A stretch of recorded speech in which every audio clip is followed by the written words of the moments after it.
Jairam Mahato JBKSS यानी छात्र युवा नेता के तौर पर काफी मशहूर हो चुके हैं।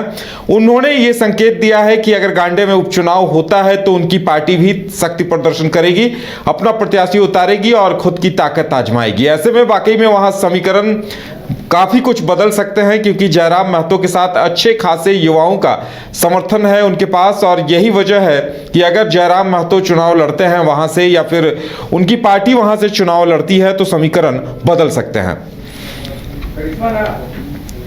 हमारे साथ हमारी संवाददाता करिश्मा बनी हुई है। करिश्मा, गांडे पे सियासत शिफ्ट होती नजर आ रही है। गांडे अभी हॉट टॉपिक हो गया है और जिस तरह से जेएमएम ने जल्द चुनाव कराने की मांग की है, निशिकांत दुबे ने दावा ठोक दिया है कि जल्द चुनाव किसी स्थिति में वहां नहीं हो सकते। और वहीं अब जयराम महतो ने कह दिया कि अगर चुनाव होंगे तो वहां हम अपना प्रत्याशी उतारेंगे। ऐसे में वाकई में वो भी अपनी ताकत दिखा सकते हैं, उनके लिए एक बेहतर प्लेटफॉर्म होगा और समीकरण भी बन बिगड़ सकते हैं दूसरी बड़ी सियासी पार्टियों के। उदय माना जाता है कि गांडे विधानसभा सीट जेएमएम का गढ़ है और ऐसे में जेएमएम पूरे तरीके से वहां पर तैयार है। साथ ही साथ देखिए ये अब अटकलें है कि क्या गांडे विधानसभा में उपचुनाव होगा या फिर नहीं, एक बड़ा सवाल है। लेकिन इसको लेकर राज्य की सियासी सरगर्मी तेज हो गई है। भारतीय जनता पार्टी का कहना है, आपने देखा होगा कि निशिकांत दुबे ने एक ट्वीट किया, एक बयान दिया है। साथ ही साथ राज्यपाल को उन्होंने पत्र भी लिखा है कि अब कुछ ही दिन बचे हुए हैं, विधानसभा होना तय है राज्य में और कम ही अवधि बची हुई है। ऐसे में उपचुनाव कराना जरूरी नहीं है। बीजेपी का स्पष्ट रूप से ये कहना है कि कोई जरूरी नहीं है, यहाँ पर झारखंड मुक्ति मोर्चा की ओर से एक प्लानिंग है। देखिए जिस तरीके से सरफराज अहमद ने इस्तीफा दिया है, इसको लेकर कई मायने निकाले जा रहे हैं। ये भी कहा जा रहा है कि ये झारखंड मुक्ति मोर्चा के दबाव में सरफराज अहमद ने इस्तीफा दिया और ये भी कहा जा रहा है कि शायद आने वाले समय में मुख्यमंत्री हेमंत सोरेन की धर्मपत्नी भी वहां से चुनाव लड़ेगी। तो कई मायने निकाले जा रहे हैं और ये भी कहा जा रहा है कि आने वाले समय में चीजें जो है बदलती भी नजर आएगी। लेकिन दूसरी ओर सभी की निगाहें इसीलिए टिकी हुई थी JBKSS में, क्योंकि जयराम महतो जिस तरीके से छात्रों के बीच जाते, एक छात्र नेता है वो, और अपनी बात किस तरीके से लोगों के समक्ष रखते हैं, चाहे वो 1932 खतियान के आधार पर स्थानीय नीति की बात हो या फिर अन्य कई मुद्दे हैं, उसको लेकर वो हमेशा से अपनी बात को रखते हैं। सिर्फ झारखंड ही नहीं बल्कि जहां जहां झारखंड के प्रवासी मजदूर है वहां वहां जयराम महतो जाते हैं और लोगों को ये बताने और समझाने की कोशिश करते हैं कि आखिर झारखंड राज्य अलग क्यों हुआ था, आखिर किस विजन के साथ ये राज्य बना था। तो कह सकते हैं उनका स्पष्ट रूप से यही कहना है कि राज्य जिस विजन और जिस उम्मीद के साथ बना है, उस उम्मीद को यहाँ की सरकार पूरा नहीं कर पा रही है। लेकिन अब जिस तरीके से एक बात सामने आ रही है कि शायद जयराम महतो या फिर जयराम महतो एक प्रत्याशी को उतार सकते हैं अगर गांडे विधानसभा में उपचुनाव होता है तो क्या कुछ इम्पैक्ट पड़ेगा। देखिए हमारे साथ रंजन जी भी मौजूद है, बातचीत इनसे करेंगे कि क्या इम्पैक्ट पड़ेगा, क्योंकि जयराम महतो एक छात्र नेता है और जिस तरीके से एक हुजूम है उनके पीछे छात्रों का, और दूसरी ओर लगातार झारखंड मुक्ति मोर्चा की ओर से कहा जा रहा है कि शायद आने वाले समय में एक बड़ा बदलाव होगा। और ये भी माना जा रहा है रंजन जी, आपने देखा होगा कि शायद मुख्यमंत्री हेमंत सोरेन की धर्मपत्नी भी उतर सकती है। तो क्या इम्पैक्ट पड़ेगा, क्योंकि जयराम महतो के पीछे एक हुजूम है, वो भी छात्रों का। देखिए अगर जयराम महतो उतरते हैं तो उसका प्रभाव चुनाव पर पड़ना आप अवश्यम भावी मानकर चलिए, क्योंकि अगर आप 2019 के चुनाव में जाते हैं और वहाँ पर आंकड़ों को आप देखते हैं तो जो बीजेपी और जो जेएमएम सरफराज अहमद जीते थे उनके बीच जब आप देखते हैं तो एक गैप जो है वो 4.5% वोट से कुछ ज़्यादा का है। मतलब कि वोटों में अगर हम उसे लेकर आए तो तकरीबन जो है 8-9 हज़ार का फ़र्क है। लेकिन आपको ये ध्यान देना होगा कि पिछली बार 2019 में आजसू ने यहाँ पर 15,000 वोट लाए थे, मतलब 8% वोट उनके पास था। तो अब अगर आप बीजेपी और आजसू के वोट को जोड़ देती हैं तो फिर आपको लगता है कि ये तो फिर जेएमएम के वोट से ज़्यादा हो जा रहा है। तो इसलिए इस चुनाव पर अब जब जयराम चुनाव लड़ते हैं तो वो जीतते हैं या नहीं जीतते हैं, लेकिन वो किसका वोट कितना काटते हैं इस पर चुनाव परिणाम बहुत कुछ निर्भर करेगा। अगर खुद जयराम चुनाव में उतरते हैं तो निश्चित तौर पर वो एक फाइट देने की स्थिति में होंगे। और आम तौर पर ये देखा गया है कि जब आप किसी बड़े कैंडिडेट के खिलाफ चुनाव लड़ते हैं तो आप जीतें या हारें, आपकी जो है एक छवि बन जाती है। मुझे याद है कि एक बार सोनिया गांधी के खिलाफ सुषमा स्वराज खड़ी हुई थी और उसके बाद फिर सुषमा स्वराज की जो है आप कह सकती हैं कि वो एक बड़ी नेत्री हो गई। तो जयराम के लिए भी ये एक अवसर हो सकता है अगर वो खुद चुनाव लड़ते हैं तब। अब अगर वो किसी को लड़वाते हैं तब क्या वो जीत पाएंगे, इसमें मुझे संदेह है। लेकिन ये मैं कह सकता हूं कि उस परिस्थिति में वो चुनाव परिणाम को प्रभावित कर सकते हैं कि वो किसी को हरा सकते हैं। तो किसके वोट वो ज़्यादा काटेंगे? तो अगर आप इस तरह से देखें, जैसा कि आप 1932 की बात करती हैं, तो 1932 का स्टैंड जेएमएम का भी है और जयराम का भी है।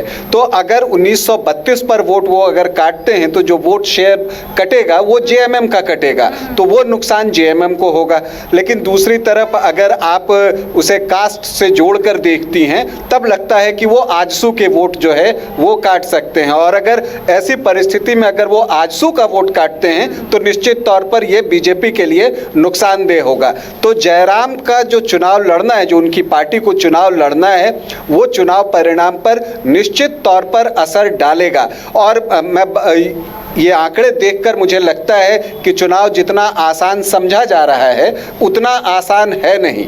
पिछली बार को आप देखें तो यहाँ पर एआईएमआईएम ने भी 3-4% के आसपास वोट जो है वो लाया था, तो वो भी एक फैक्टर है। तो जो चीज़ें पक्ष में हैं तो उसे अपने पक्ष में करने के लिए जो सत्ताधारी पार्टी है वो चाहेगी कि जो उनका वोट है वो इंटैक्ट रहे और जो बीजेपी का और आजसू का जो कंबाइंड वोट है उसमें सेंधमारी हो, ये सत्ता पक्ष की कोशिश होगी। और दूसरी तरफ जो बीजेपी है वो चाहेगी कि उसके वोट में कोई बिखराव न हो, तो वो आसानी से चुनाव जीत सकता है। आपने एक महत्वपूर्ण बात कही कि चाहे झारखंड मुक्ति मोर्चा हो या फिर जेबीकेएसएस, दोनों का विजन एकदम क्लियर है 1932। तो क्या लगता है इम्पैक्ट, तो आपने कहा कि झारखंड मुक्ति मोर्चा को डायरेक्टली लगेगा क्योंकि जो विजन लेकर जयराम महतो आगे चल रहे, सेम विजन हम लोगों ने देखा झारखंड मुक्ति मोर्चा में। क्योंकि आपने देखा होगा कि स्वर्गीय जगन्नाथ महतो फिलहाल हमारे बीच नहीं है, लेकिन उनका जो विजन था वो बिल्कुल क्लियर था कि वो 1932 लागू करके रहेंगे। जयराम महतो का भी वही है 1932। तो क्या लगता है किस तरीके से ये चुनाव होगा अगर चुनाव होता है तो? देखिए 1932 तो एक ऐसा मामला है जिसमें सभी सहमत हैं, बीजेपी भी उसमें इंक्लूडेड है। आप ये नहीं कह सकती कि बीजेपी 1932 का कोई विरोध कर रही है। और यही वजह है कि हर बार जब 1932 समर्थन भी तो नहीं कर रही है बीजेपी, समर्थन नहीं कर रही है तो फिर वो समर्थन से ही तो विधानसभा से वो बिल निकल रहा है जो कि फिर राज्यपाल के पास चला जाता है। तो आप ये नहीं कह सकती वो 1932 का इसे आप समर्थन ही कहेंगी क्योंकि वो विधानसभा से निकल कर आ रहा है और वो सहमति से निकल कर आ रहा है, तो इसलिए। लेकिन जो एक परसेप्शन होता है, आमतौर पर राजनीति में परसेप्शन जो होता है वो बहुत महत्वपूर्ण भूमिका जो है वो निभाता है।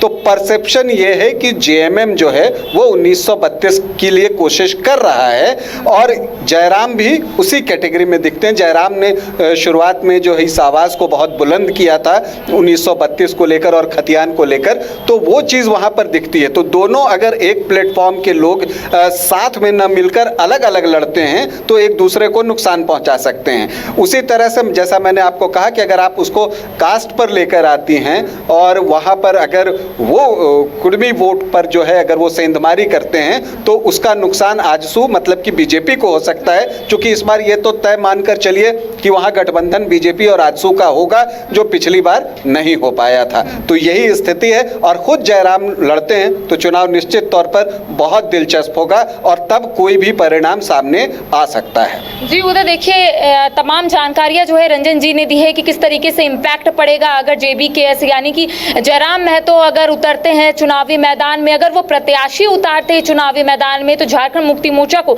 सीधा सीधा यहाँ पर नुकसान होगा। साथ ही साथ इनका स्पष्ट रूप से कहना है कि पहले आजसू और बीजेपी वहां पर गठबंधन नहीं बना पाया था, लेकिन इस बार ये कोशिश होगी कि बीजेपी और आजसू गठबंधन बनाए और यहाँ पर झारखंड मुक्ति मोर्चा को हराने की कोशिश करे। तो कह सकते हैं अब पूरा जो समीकरण है वो बिल्कुल बदलता जा रहा है। अब आने वाले समय में चीजें जो है वो स्पष्ट होगी। अगर जयराम महतो चुनावी मैदान में आते हैं तो किस तरीके से वो कैंपेन करेंगे, किस तरीके से लोगों के बीच जाएंगे और उनका विजन क्या होगा, क्या मुद्दा को लेकर जाएंगे, ये सबसे बड़ी बात होगी कि आखिर जयराम महतो लोगों के बीच जाकर क्या कुछ बताएंगे। क्योंकि झारखंड मुक्ति मोर्चा का भी विजन बिल्कुल क्लियर है 1932 और अन्य जिस तरीके से जयराम महतो खुलकर अपनी सभा पर 1932 का जिक्र करते हैं, जिस तरीके तरीके से जयराम महतो झारखंड के बारे में बात करते हैं, जनहित का मुद्दा उठाते हैं और उसी तरीके से झारखंड मुक्ति मोर्चा भी उसी तरीके से मुद्दा उठाती है। अब देखिए काफी दिलचस्प होगा अगर गांडेय विधानसभा में उपचुनाव होगा तो।